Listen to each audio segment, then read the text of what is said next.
Greetings all. Thank you for blessing me and stopping in. Last night I was a little loss of words during the live on Saturday evening. That would have been February 25th. And I'd like to cover a few things that came to my mind over the last 12 to 18 hours.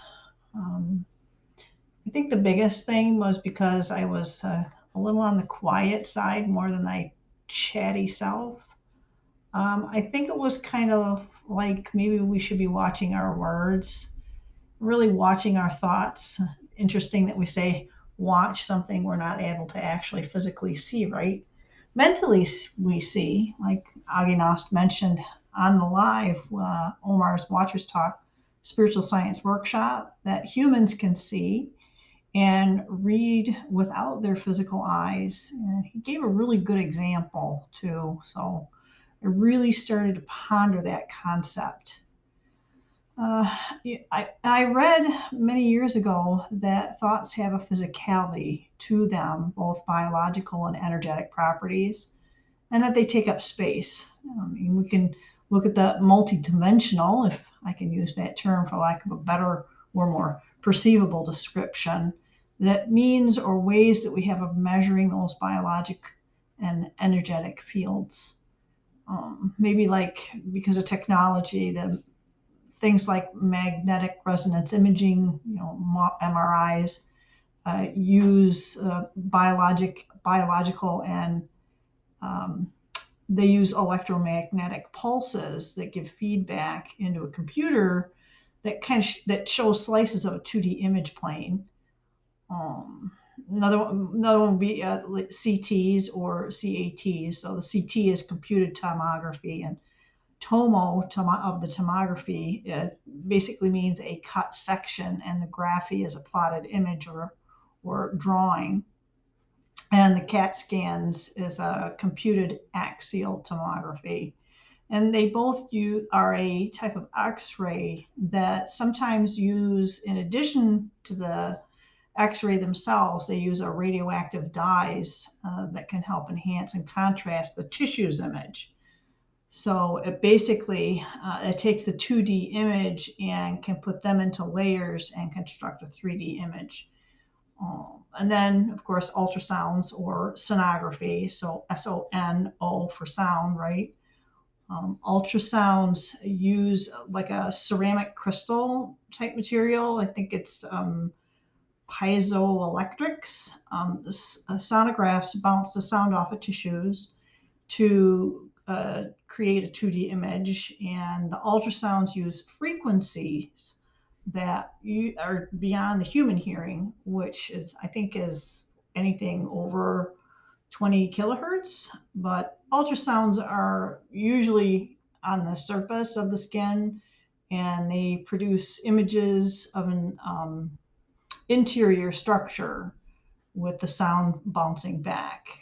But it's commonly used during like pregnancy and tracking the growth and health of the unborn baby. They I recently learned that they can also do images inside the body with sonography that can measure the blood tissue like velocity and other physical characteristics of internal functioning. What's really cool about ultrasounds is they can be turned or tuned, if you will, to a level of frequency megahertz that can destroy or ablate tissue, like a kidney stone. That's a therapeutic ultrasound, but ablation is where they melt or erode or vaporize the tissue, like in a kidney stone. But one of the most interesting, I think, is an EEG test, an electroencephalogram. They typically use external sensors that detect brain waves. And there's lots of YouTube videos on those tests where you can see them in action. Oh, yeah, and there's Aura cameras or Kirlian cameras named after Simeon Davidovich Kirlian, where that records the electrophotonic, so the electric light activities in a field. That there's really an interesting site that you can go to Kirlian research.com, Kirlian research.com. And you can read more about that process. It's pretty interesting. And kind of looking into that, I discovered that Nikola Tesla made electrophotographs of his hand using his Tesla coil back in the 1880s. I didn't know that. But I guess the point here is that there are a lot of ways now through technology that we can quantify what we feel and correlate with science's attempt to explain what was previously unexplainable. So I guess, what does that have to do with transmuting from dark to shadow to light? What we kind of talked about last night was pretty much mind control, having control of your own mind, and that it can now be verified by science that the mind controls what matters, and that's the physical matter. So the person that came to my mind was Dr. Bruce Lipton, who I think he was essentially coined that word epigenetics at least probably more than 30 years ago. If you don't know who Dr. Lipton was, he was a developmental biologist, and he taught anatomy at several high-profile universities, as well as genetics research at Penn State and Stanford. But that type of research really established with our thoughts, and the thoughts that here's the operative word, we choose to embrace or emphasize and dwell upon, impact our physical and energetic bodies. Now these things are measurable. So as we progress, this is my opinion, through learning about who and what we are, not to mention the possibilities of what we can grow to become.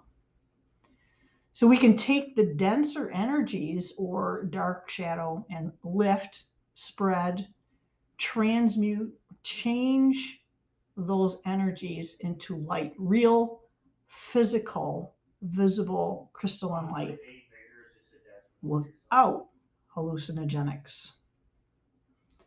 So, personal disclosure here. My mom told me that her mom didn't need a nightlight because she glowed.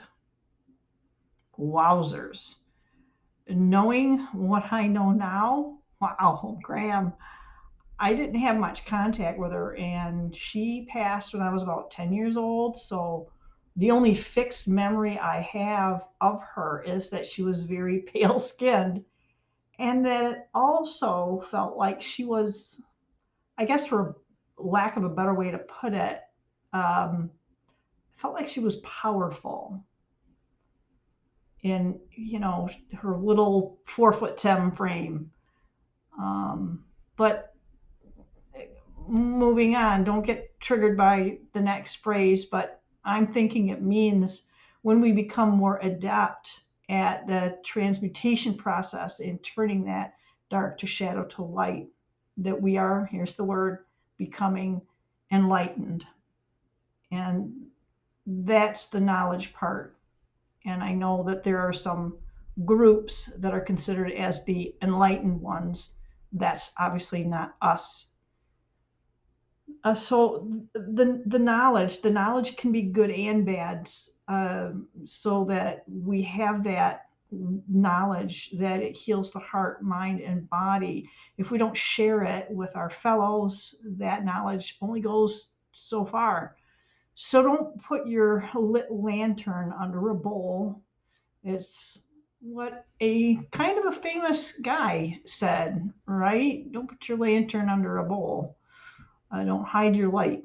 So even when we share it with others, it's imperative that others give their full informed consent. And the other party doesn't need to be present. You can ask for permission with the outcome for the highest good of all, but you ask for permission.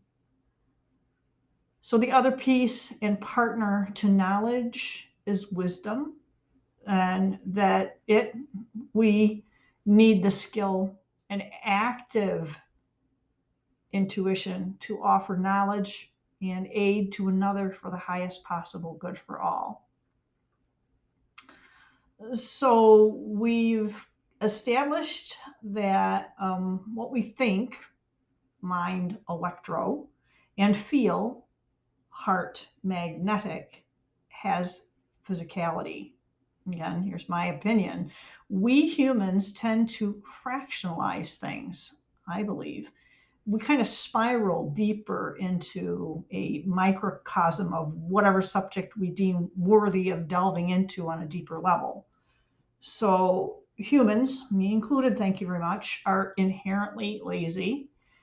And electricity always takes the path of least resistance. So when we do that, we can miss important connectors or connections, the magnetic drawing in, if you will, that link us to a deeper understanding of the synergies involved in whatever we're learning. And it's good to do a deep dive with complex topics, but maybe when we come up for air, maybe we can spend a few minutes above ground to take more than one breath to make those connections, take and give us time that we're going to be better able to reflect, enjoy, connect, and maybe even reconnect other ideas and concepts. I think it's why the heart mind coherence, notice it's not called the mind heart. It's why the heart mind coherence took so long for people to come into an awareness of it. Fractionalize. Divide and conquer, huh? So now that we're here, there are some really good articles on heartmath.org. HEART math, MATH.org. And they talk about the heart brain. They talk about the connection. We actually feel, they recorded, we feel in our heart space before we have those receptors light up in our brain. I learned that at heartmath.org. They offer courses with decades of research supporting their coherence technology, and they have interesting information that includes certificates for helping others that are licensed and certified professionals. They're currently offering a webinar right now about syncing our, quote, collective heart intention, unquote, to improve the quality of our world. So some of these are well out of my price range at the moment, but God, universal consciousness, will provide a way when the time is right. So here's an overarching view, what I believe that I'm trying to look at, or what we're looking at, and that's the frequency. It's the resonance, right? And using the tech tools like the different machines to produce images that allow us to study our environment, and that includes our bodies on every level, or maybe even to eliminate an energy or transmute it, even if it's something as invasive as eliminating a tumor, whether it's with thought or with sonography technology. So keep this thought that everything is frequency. Everything is in motion constantly. Your clothes, the pencil, paper, the deck of cards on the table, the rug on your floor, the car in your garage. Yeah, I need to sweep mine out too. Even the rocks in your backyard or the couch or chair under your backside right now. Yep, it's solidly vibrating, all at different frequencies. Well, no, it's not. Not exactly anyway. If it's frequency and vibrating, then it's oscillating at a rate we don't have the capacity to see physically, or should I say perceive. So back to the light. If things are oscillating, is that how we're able to see the gradient differences from dark to light? Just a thought. You know, thought, one of those things we can't perceive but has physical and energetic substance, takes up space. And this is only a thought of what it is, not of what can be shaped by persistent thought. So Dr. Bruce Lipton is quoted as saying, the moment you change your perception is the moment you rewrite the chemistry of your body. He ought to know his life completely changed when his research in epigenetics showed, this is what he said, beliefs and thoughts alter cells in your body. When I read that, yikes. That puts a whole new perspective on responsibility and accountability for our thoughts, words, and actions right down to a cellular level. We all have a capacity for light. That, if we focus on the light, it will either dispel, interesting word, eh? Or transmute the dark and shadow into light. It depends on our intention and attention qualities.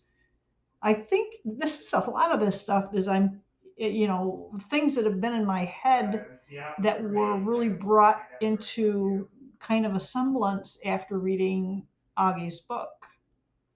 So when we focus on the pure white light of God love, intending and transmuting dark or shadow, healing those energies into love, light, God energies, not returning the dark or shadow to sender unless it's changed the way Yeshua HaMashiach, yeah, Jesus, right? He taught us to not return evil or dark for evil, but evil with good. Cause and effect right there. What we put into the world, we will guaranteed get back. And because our thoughts are held with emotions, when they're when they're held with extended periods of time, it does create an energy in forms in the spiritual realms. So that's energetics not perceived by us. Normally, they create substance. Because the more we focus on a specific type of energy, the thought, whether dark, shadow, or light, takes on definition. It becomes defined. Then, with attention and intention, that thought can take on a life of its own into the flow of our reality, or maybe even someone else's. It can be helpful and it can be harmful. And we can create or draw into us energies of demons or angels with the ability to manifest into our spiritual, emotional, mental, and I believe even in our physical realities. Our mind's attention and focus is our creative power. What we choose to focus on should be done with discernment and wisdom. So maybe this is another component into the growth of who and what we are and what we are embracing as humanity spirals through whatever it is we're spiraling through. Are we only now being able to come to the grips with the knowledge and wisdom of what we are and what we have access to? Not to mention that we are perfect and are perfected in and perfected with our imperfections. We are all the same with unlimited differences, oscillations, if you will, sometimes perceived as weirdness or oddities in looks or behaviors.